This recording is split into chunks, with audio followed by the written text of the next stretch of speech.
The amount of contradiction you see online about what you should and shouldn't eat is enough to make a person go crazy. The sad reality is the fitness industry has basically turned into cult-like behavior where everything is bad for you and nothing works except for whatever I'm doing. Or let's be honest, whatever I'm selling you. So I want to help you drown out the noise by covering the top 5 worst commonly heard pieces of nutrition advice so you can finally get, and most importantly, keep the results you're after. So the first bad piece of advice I commonly hear is just eat clean, bro. There's a couple problems with this. The first is there's really no real definition of what clean eating means. You ask one person what it means and they say it means no dairy. The other person says no meat. The other person says only eat meat. Another says no processed foods. There's no real definition behind it, so you can't really quantify that. The other problem with focusing on just eating clean is you can eat things that sure are probably healthy for you, but that doesn't mean you can just eat as much as you want and lose body fat. I remember years ago, before I even became a coach, there was a coworker of mine who was trying to lose weight, and he was sitting there frustrated saying, I'm eating so healthy and I just can't lose weight. And while he's telling me this, he's eating a can of mixed nuts. And I asked him, well, how much of those nuts have you eaten? And he was literally at the very bottom end of it, and he said, well, I ate the whole tin. He had just polished away like 2,000 calories worth of nuts, and that was just as one snack, not even including the rest of the meals. So if you look at things that, especially that are higher fat, your things like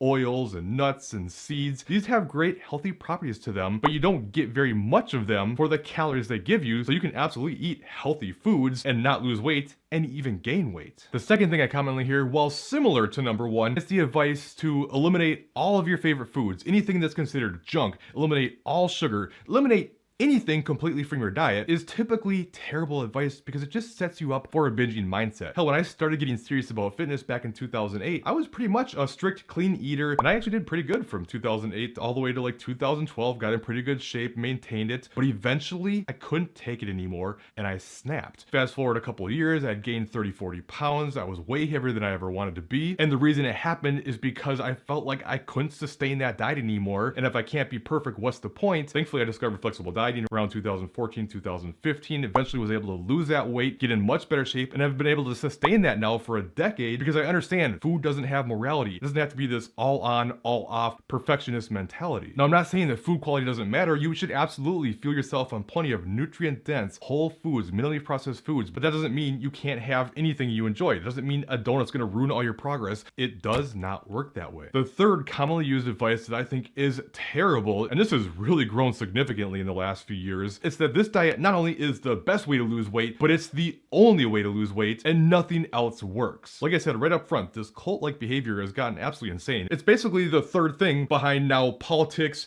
and religion. You now have nutrition where people go absolutely insane if you say anything to the contrary of what they might believe. The big ones recently have really been intermittent fasting, keto, and carnivore. And again, I don't have any problems with any of these diets, but I do promise you none of them are magic. At the end of the day, the only way you can lose weight is to eat in a calorie deficit. Now, this is widely misunderstood by people. If you don't understand calories in versus calories out, it's not just as simple as tracking calories. I'm not gonna get into it in this video. I do have a video you can check out that's in the description if this confuses you. The thing that's so crazy to me about this too is if you take any of these diets, there's never any research that shows when you're on a calorie and protein equated diet that any one of them is any better than any other diet. Research on high versus low sugar has showed the same. High versus low insulin has showed the same. A low carb diet that puts you into ketosis versus doesn't was the same. Intermittent fasting versus eating several meals. These were all the same when calories and protein are equated. So instead of getting upset that your diet isn't magic and that every other diet is stupid, this is such a great thing because it means you have options. You don't have to force yourself to eat in some certain way that you hate and can never sustain because you believe this is the only way to lose weight. There's hundreds and hundreds of ways to do this stuff. So you want to find a diet that is the least restrictive to you, and that's going to look different on everybody. But at the end of the day, calories still matter. Speaking of calories, that brings me right into the fourth thing I hear. Don't count calories, count ingredients. It's interesting too because this whole thing on like chemicals and everything, this was a big thing back in like the early to mid 2000s. Kind of went away. Now it's coming back with a vengeance again, especially with all the things with food dyes and stuff. I'm not here saying that food dyes don't matter. I'm not against taking away a lot of these food dyes, but if you think that that's the only problem, you're kind of missing the forest through the trees, especially if you're not even living a healthy lifestyle to begin with. Like if you're eating mostly whole foods, nutrient dense foods, food dyes aren't really much of an issue. But the thing that I find really interesting about this whole argument too is people will say you have to eliminate these food dyes completely, you can't have any, and they'll say it's poison, it's toxic. Actually, no. Look up the definition of that. It's not poison. And if you go onto their profile, what do they have all the time? They're drinking alcohol. An actual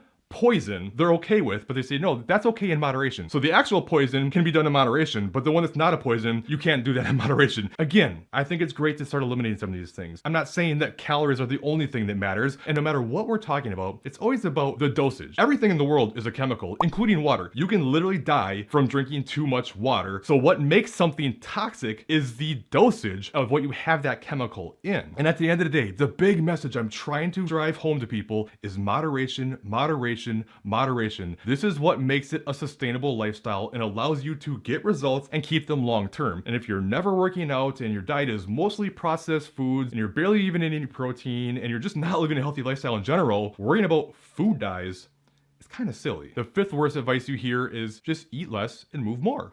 It's that simple. As a whole, this world definitely needs to eat less and move more. That would definitely help with the obesity epidemic, but it doesn't really teach you anything. Not really great advice you can implement. And oftentimes it just leads to the extreme approach. And now you just end up starving yourself, running your metabolism into the ground and destroying yourself. And oftentimes this advice, unfortunately, even comes from doctors. They'll be the first people to put you on a 500 to 1,000 calorie diet and just try to starve you into shape, having no idea what that does for your hormones and your metabolism, and just wrecks you. And oftentimes it just stems from trying to get results too fast. And understand, the faster you want results, the bigger your calorie deficit has to be. And the bigger your calorie deficit is, the worse everything's gonna be. You're gonna be more hungry, you're gonna be more tired, you're gonna sleep worse, you're gonna perform worse, you're gonna be more moody and agitated. It's gonna make it so there's no chance of losing all the weight you want because your body adapts way before it can ever get there. It's just a disaster. And honestly, you kind of want to eat as much as you can and move as little as you can while seeing results so you can make adjustments as your body adapts and not run your body into the ground. Cool? Okay. What did I miss? What do you hear all the time that you think is bad advice? Put it in the comments. But before you leave, insulin's the big thing everyone's talking about right now, but is highly misunderstood and not the devil most people make it out to be. And if you don't believe me, check out this video next, and I'll cover how you can absolutely have higher levels of insulin and still lose body fat.